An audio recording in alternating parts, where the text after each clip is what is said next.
Hello guys, আপনারা দেখতে পাচ্ছেন আমাদের সামনে আছে এখন বাংলাদেশের একমাত্র বিশ্বের সেরা এবং কি দেশের সেরা ওপেনার, সেই বিখ্যাত ওপেনার আমাদের টনটন কুমার দাস।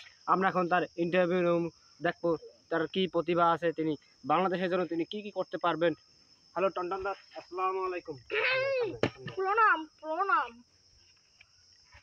আচ্ছা টনটন দাস, আপনার কাছে আমার একটা প্রশ্ন হলো যে আপনি যে বাংলাদেশের জিম্বাবুয়ের সাথে আপনি পরাবার টি-20 ম্যাচে আপনি বারবার ব্যর্থ হচ্ছেন, কিন্তু আপনার দ্বারা আমাদের বিশ্বের কোষা সেরা হাতুড়ি সিং, টাকলা হাতুড়ি সিং আপনার দ্বারা শুধু খেলাচ্ছে কেন? রহস্য কি? আপনার কি কোনো গোপন ভিডিও আছে হাতুড়ি সিং এর? আরে থামেন থামেন, ওই হাতুড়ি সিং টা দিতে দিতে যাইয়া মোর ব্যবসা নীলবাতি জ্বলতে আছে।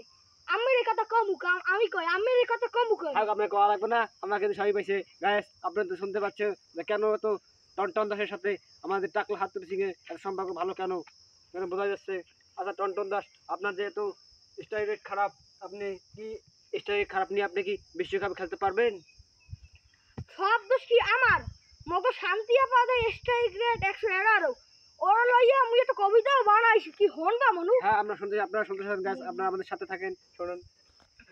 বেটা থুইলে চাবাই লইতে।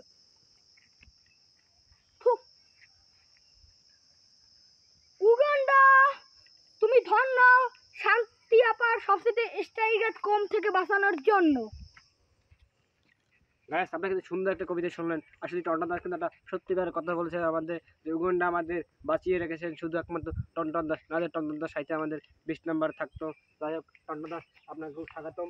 পরের মাসে আপনি ডাক মারার জন্য স্বাগতম। আপনি পরের মাস ডাক মারবেন, আবার দোয়া দিলাম আপনি এবার আসতে আরে পারেন। থামো থামো, আমি তো দেশের সুনাম ধরে রাখছি। আমি ডাক মারি ইচ্ছে করিয়া, আমি ডাক মারি কারণ হলো আমি বেশি ডাক মারিয়া দেশের সুনাম অর্জন করব। আপনাকে অসংখ্য ধন্যবাদ। পরবর্তী আবার দেখতে পারবেন। পুরো তো হইলে না, শোনো।